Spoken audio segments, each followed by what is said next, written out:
नमस्कार बच्चों, मैं अमरीश कुमार सिंह। आज मैं आपको कक्षा 9वीं की पाठ्य पुस्तक स्पर्श भाग 1 पढ़ाने जा रहा हूँ। इसमें आज हम पढ़ेंगे पाठ 7 धर्म की आड़।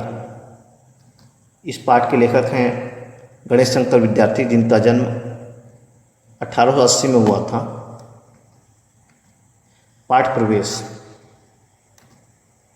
प्रस्तुत पाठ धर्म की आड़ में लेखक ने उन लोगों के इरादों और कुटिल चालों को बेनकाब किया है जो लोग धर्म की आड़ लेकर जनसामान्य को आपस में लड़ाकर अपना स्वार्थ सिद्ध करने की फिराक में रहते हैं।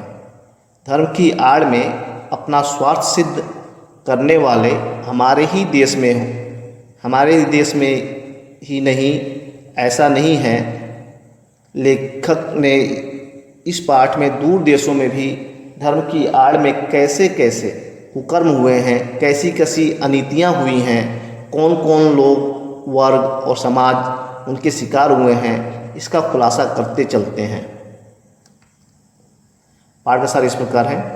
लेखक कहता है कि आज देश में ऐसा समय आ गया है कि हर तरफ केवल धर्म की ही धूम है। अनपढ़ और मंदबुद्धि लोग धर्म और सच्चाई को जाने या न जाने, परंतु उनके नाम पर किसी पर भी गुस्सा कर जाते हैं और जान लेने और जान देने के लिए भी तैयार हो जाते हैं। गलती उन कुछ चलते पुर्जों अर्थात पढ़े लिखे लोगों का जो मूर्ख लोगों की शक्तियों और उत्साह का गलत उपयोग इसलिए कर रहे हैं ताकि उन मूर्खों के बल के आधार पर पढ़े लिखे लोगों का नेतृत्व और बड़प्पन कायम रहे। इसके लिए धर्म और सच्चाई की बुराइयों से काम लेना उन्हें सबसे आसान लगता है। हमारे देश के साधारण से साधारण आदमी तक के दिल में यह बात अच्छी तरह बैठी हुई है कि धर्म और सच्चाई की रक्षा के लिए प्राण तक दे देना बिल्कुल सही है। पाश्चात्य देशों में धनी लोगों की गरीब मजदूरों की झोपड़ी का मजाक उड़ाते ऊंचे ऊंचे मकान आकाश से बातें करते हैं। गरीबों की कमाई ही से वे अमीर से अमीर होते जा रहे हैं और उन गरीब मजदूरों के बल से ही वे हमेशा इस बात का प्रयास करते हैं कि गरीब सदा चूसे जाते रहें ताकि वे हमेशा अमीर बने रहें। गरीबों का धनवान लोगों के द्वारा शोषण किया जाना इतना बुरा नहीं है, इतना बुरा धनवान लोगों का मजदूरों की बुद्धि पर वार करना है। धर्म और सच्चाई के नाम पर किए जाने वाले इस भीषण व्यापार को रोकने के लिए साहस और दृढ़ता के साथ उद्योग होना चाहिए। जब तक ऐसा नहीं होगा तब तक भारतवर्ष में हमेशा बढ़ते जाने वाले झगड़े कम नहीं होंगे। चाहे धर्म की कोई भी भावना हो, किसी दशा में भी हो, वह किसी दूसरे व्यक्ति की स्वतंत्रता को छीनने या नष्ट करने का साधन नहीं बननी चाहिए। आपका मन चाहे जिस तरह चाहे उस तरह का धर्म माने और दूसरों का मन चाहे उस प्रकार का धर्म माने। लेखक कहता है कि दो भिन्न धर्मों के मानने वालों के टकरा जाने के लिए इस देश में कोई भी स्थान न हो। देश की स्वतंत्रता के लिए जो उद्योग किया जा रहा था उसका वह दिन बिना किसी शक के कहा जा सकता है कि बहुत बुरा था, जिस दिन स्वतंत्रता के क्षेत्र में पैगंबर या बादशाह का प्रतिनिधि, मुल्ला मौलवियों और धर्माचार्यों को स्थान दिया जाना आवश्यक समझा गया।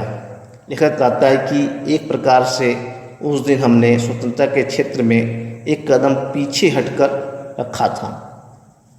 अपने उसी पाप का फल आज हमें भोगना पड़ रहा है, क्योंकि आज धर्म और ईमान का ही बोलबाला है। लेखक कहता है कि महात्मा गांधी धर्म को सर्वत्र ऊंचा स्थान देते हैं। वे एक कदम भी धर्म के बिना चलने के लिए तैयार नहीं, परंतु गांधी जी की बात पर अमल करने के पहले प्रत्येक आदमी का कर्तव्य यह है कि वह भली भांति समझ ले कि महात्मा जी के धर्म का स्वरूप क्या है। गांधी कहते हैं कि आज़ाद देने, शंख बजाने, नाक दबाने और नमाज पढ़ने का नाम धर्म नहीं है। शुद्ध आचरण और अच्छा व्यवहार ही धर्म के स्पष्ट चिन्ह हैं। 2 घंटे तक बैठकर पूजा कीजिए और 5 वक्ता नमाज भी अदा कीजिए, परंतु ईश्वर को इस प्रकार रिश्वत दे चुकने के पश्चात यदि आप अपने को दिन भर बेईमानी करने और दूसरों को तकलीफ़ पहुंचाने के लिए आज़ाद समझते हैं तो इस धर्म को आगे आने वाला समय कभी भी टिकने नहीं देगा। कहने का अर्थ यह है कि यदि आपका आचरण दूसरों के लिए सही नहीं है तो आप चाहे कितनी भी पूजा अर्चना नमाज आदि पढ़ लें, कोई फ़ायदा नहीं होगा।